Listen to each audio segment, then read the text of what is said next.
Hello, everyone. So today we're going to be talking about soul and the brain. Now, soul and the brain are two attributes to being human, and me and my friend Joseph here are going to be talking about these two attributes of being human, and we'd like to share this with you live, as it is live right now. So, Joseph, you got any specific questions? You just want to know about soul and the brain, or Well, not just what it is, but basically, like, to you, what is the soul and the brain to you, in your own way? If I was going to give a description to it, I'd say that the brain is not necessarily the producer of consciousness, but the receiver of it. It comes from an external source. Basically, you can call the source God, you can call the source the ultimate source of which we're all a part of, or you could say that we're just a receptor from universal energies. And the brain is a perfect tool for that. It's evolved over millions of years for human beings. And as we really look at ourselves, we have to realize that we have to hone this tool. We have to hone this tool that is the brain, really focus on how we're using it and how to make it work for us as an individual, how to make it work for us as an eternal being that is a soul. So a soul is really the level of consciousness that always exists but is transmitted into the brain, as our brain is a perfect receptor. Now receiver. Now, if we look at not every single, many spiritual traditions, we find that the idea of looking up to God, or in pictures, we see this picture of looking up, and really you're looking up to a part of your brain that is the receiver of consciousness. So if you're looking up to your third eye, then basically, like Jesus when he's praying at the rock, we've seen this picture before. He's looking up, but it's not necessarily up in the sky. It's up to this part of the brain that receives a soul. The temporal lobe receives that level of consciousness that makes us human. And this is what separates us from animals, is the complexity of the temporal lobe and, of course, other parts of the brain. Our ego lives in the back of the head, so that is where we're held back, or we're using the ego properly and becoming an individual who is working towards a spiritual goal. If we're not working towards a spiritual goal, then that ego that lives in the back of the head controls us. And we just want to go after money, we just want to go after sex, we just want to go after drugs, we just want to go after material satisfaction. We just want to go after power, and then we become greedy. But if we're centered in the temporal lobe where our emotions lie, where the soul is transmitted, the consciousness, the level of consciousness that is the soul is transmitted into the temporal lobe, then if we're oriented here, that's when we as human beings truly take advantage of our ability to use our brain in ways that animals cannot. So, like, do you have any questions based on that? Or do you believe that the soul and the brain are connected? And if you Yeah. do, how? In your words. They are. When we receive the consciousness that is the soul, the level of consciousness that is the soul, the connection is really based on our relationship to the gods, spirits, or the source that is God. The unification, everything. So our relationship. Could you say, like, basically, like, the soul can be like your heart and the mind? Your heart does. Two different beings. Like, Your heart does have a gateway in it, a gateway to higher degrees of consciousness, and your brain cannot operate independently from that spiritual gateway in the heart. Because how they say, think with your heart, not with your brain, or is Yes, it the opposite? You know what I mean? And that's then, what I always figure. Yeah, and then there is truth behind it, because there is truth to the fact that there is a spiritual gateway to infinity, to where we all came from, and to the grander soul in the heart. Always pondered on something. Yeah, and these two tools we have, we can basically open that door in our heart, and we open the door in the mind to basically allow them to collaborate in our spiritual path. And there's different ways of doing that depending on what spiritual path you're part of, depending on what religion you follow. But the goal is to make these two tools work for the soul that is really behind all of this, behind all of the body, behind all of the matter. And that's what most people's spiritual path is. That's what when you get to the higher levels of your spiritual path, that's what it is. Do you have any questions about that, or well, we can talk about the life in general of a person who. Well, yeah, let's talk about life, because I feel like, tell you the truth, there's a lot of people out there that really they like taking quotes from like social media, and others said, you know what, don't judge this book by its cover. Yeah. But they really, really don't look into that term. You know what I mean? They just really try to base off, don't judge this book by its cover. But they do that almost every freaking day on little aspects. Like, for instance, today, I went to Walmart, right? Mm-hmm. I went to go get my little cousin some clothes because he spent that, so he didn't have extra clothes. So I went to go get him clothes. And there's this guy that's always talking to himself. Yeah. And then, me being who I am, I don't find that weird because, hey, you know what I mean? If he has any problems, that's him. Yeah. It's his own world. Just like I got my own world, I got my own problems, I got my own stuff. But you find it weird. Yeah. The people in front of him will find it weird, even make fun of them. You know Does he work there? Nah, they're just a regular Regular guy that customer? walks. No, yeah, basically. Yeah. You know what I mean? So that's why I want to say, you know what? What is the meaning of life to you? And sometimes, because people really don't get it, they like going for other aspect that's in social media that's not even real. And then, but they forget they still do it in other terms. Because when I went to the register, there's a girl that came up to the side and tried to make like a little comment. Oh, your friend came by, the one that talks to himself. I'm like, I really wanted to be like, you don't even know who this person is. Yeah. You know what I mean? Even if you try to say it like in a funny, cool, little cute way, who gives it down, that shit was annoying to me. I was like, you know what, dude? So did you feel like she was making fun of him, basically? Yeah, basically like trying, like, if you were to tell her that's messed up, you're fucked up for saying something like that. Yeah. It'll be like, oh no, I'm not being. But either way, you did it in a little sense, you had that.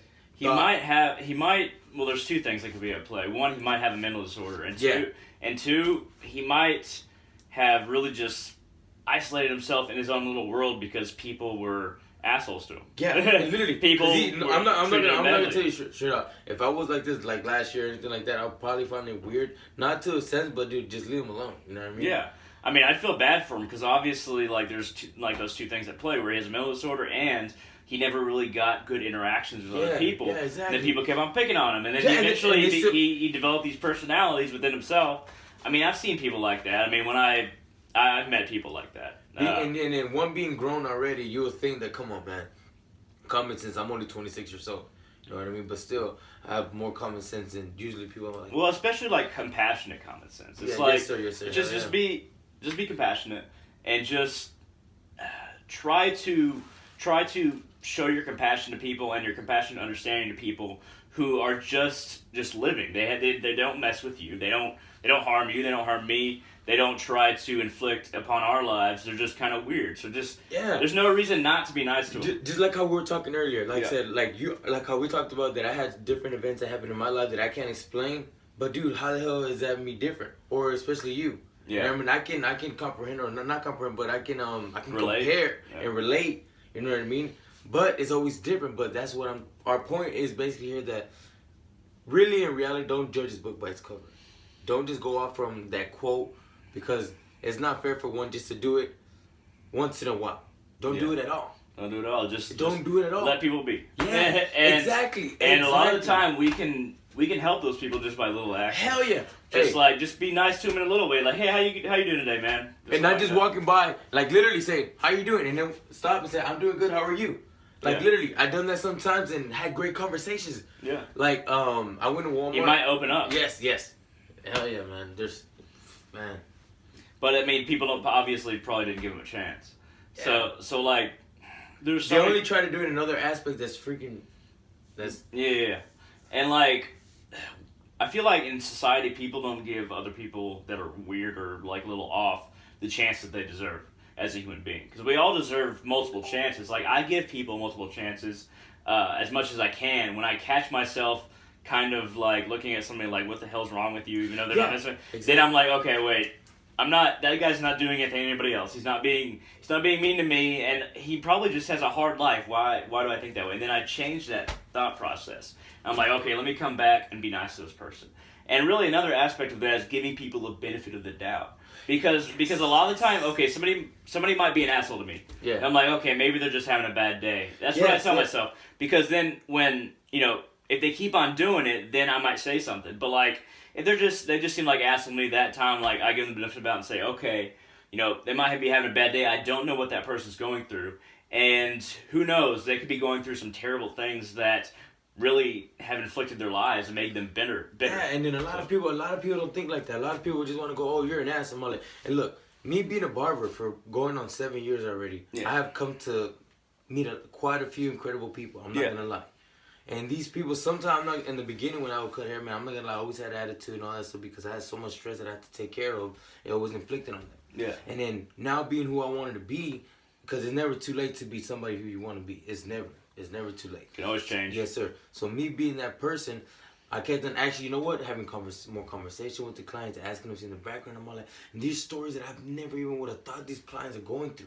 You know what I mean? Now, me going through stuff, I'm not gonna lie, I'm able to help little people that are in my life out, and they're able to help me out in return. So there's like a human element to the job. Yes, sir. Yes, sir. So that being said, I'm like, dude, everybody has a, man, sometimes there's a customer comes in, he has like a messed up attitude, and I look at him, hey, bro, here, take a water, cool down. Yeah, man, I've been working all day since 7 o'clock in the morning.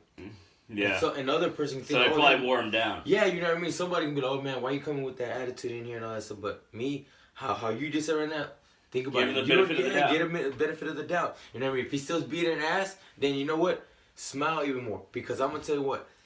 Don't let it affect you. Bro, making a fucking smirk or a frown, bro, costs more than a regular smile. Yeah. It really does. It really does, man. Yeah, especially, that's a good point because, I mean, as human beings, we can usually tell the difference between, like, somebody who's smirking at us, or just actual smile. Like, for instance, I was reading this one book, 92 Ways to Talk to People. I forgot. I don't know if the title is saying right or not. But, yeah. This says, like, for instance, if you see people that work at a waitress and all that stuff, or their hostess, it's always respectful for you to see them eye to eye. Yeah. Because sometimes society already look at Paul, they go get their seats already looking at, oh, okay, we want this, want that. No, like they're not human. Yeah. Just by you looking at them, just, you know what, I would like this, and just keep on eye contact. Just let the person know that, you know what, I'm a person. This is an actual job, because no matter what, in this world, any little stuff that anybody does has to be done to run everything, no matter what. Somebody that needs the toilet, fix the toilet. We need that electricity. This small. Everything's a part of the grander whole. Everybody's job, every person. Everything has a meaning, no matter what. Yeah. And you know, who is anybody to say that a waitress is any better than a billionaire? Yeah. Especially that billionaire has gotten his money from being an asshole to people. Yeah, and check this out. With me, I've been doing the barber, and now I have other stuff on the side. But back then, when I wanted something, I'll go to Wingstop. I worked there before. I'm not ashamed to say it. I did that. I only did that to pay off my truck. Hey, but people could look at me like, hey, man, this dude's working at Wingstop, and they try to come show up. I'm like, hey, bro, you really don't know my life. You don't. Like, I do this, I do that, I cut hair. I'm like, bro, you're just looking at what you see right there, but you don't see inside. So that's why I always tell myself, you know what? Never judge a book by cover. Yeah, man, because you know, a lot of those people might be projecting their own insecurity onto you. They might be projecting anything. Exactly. And they might be projecting the insults that they direct inward out towards people on the outside, which might be you at that time. So it's. And you know what happened to me today, bro? Not me to interrupt. Yeah. But I had a customer, because in the beginning of the year I was at 195. Now I'm at 150, but now just gaining weight. Yeah. This guy came in and said, "Man, I thought you were sick. Cause you look sick, man." Oh, and this guy was overweight and obese. I could have easily said, you know what I told him right away? My reaction was, "Hey, man, that's not the first time I heard that, but hey, man, I appreciate that compliment, man." That's the best way to handle it. And then he stayed quiet. I'm like, you know what? Before, man, I'll catch like an attitude. I'll say, you know what? He expected you to respond badly. Yes, sir. And especially from what you told me yesterday. Yeah. I was like, you know what, man?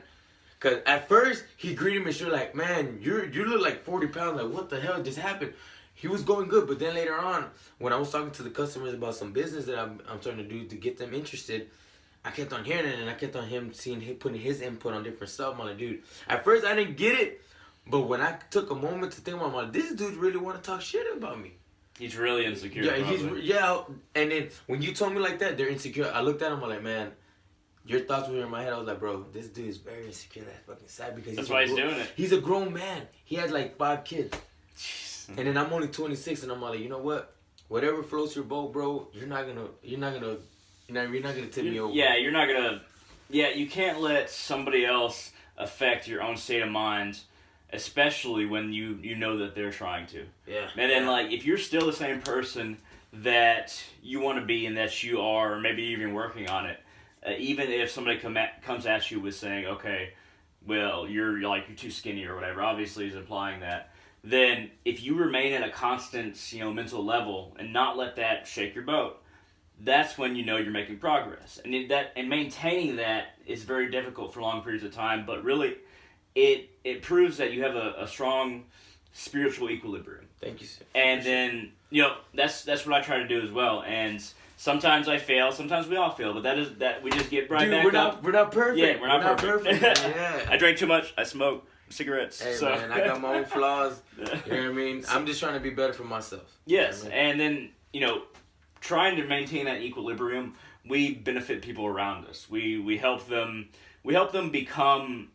We help them reach that equilibrium within. So not only are we helping ourselves when we stay even in response to terrible comments or terrible people, we allow other people to see our example. We allow other people to realize, okay, maybe if I just do that, and tell other people this, and if I do that, then we can all remain on the same level. And anybody that comes into our environments, in the grander environment of our workspace or whatever, everybody maintains that equilibrium.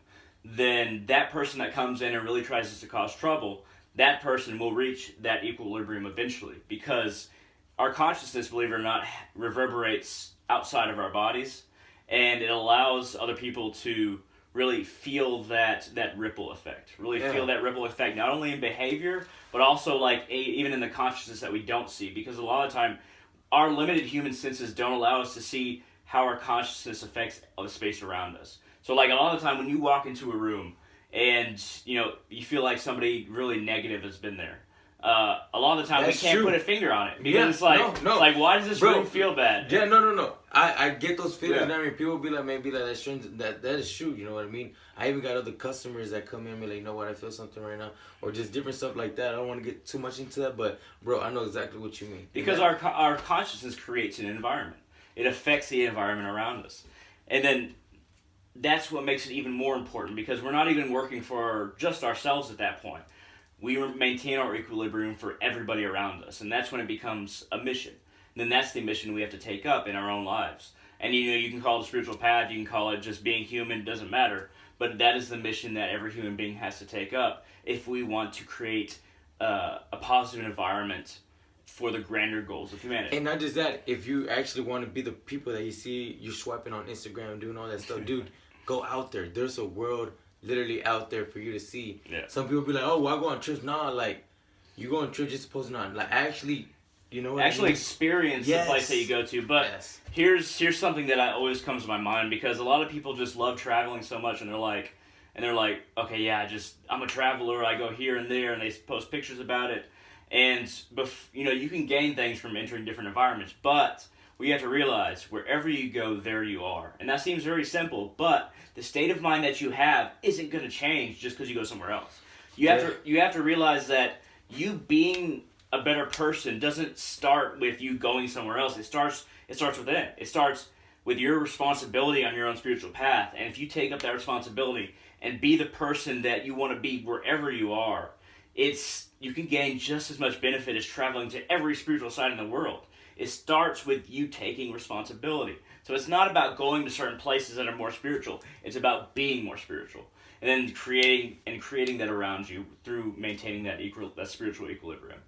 But I think we're going to the end of the video. But did you want to ask anything else, or are we good? That'll be good for tonight. Okay. All right. Thank you very much for watching. I hope you all have enjoyed this, and I hope to see all of you in the future. Now, if you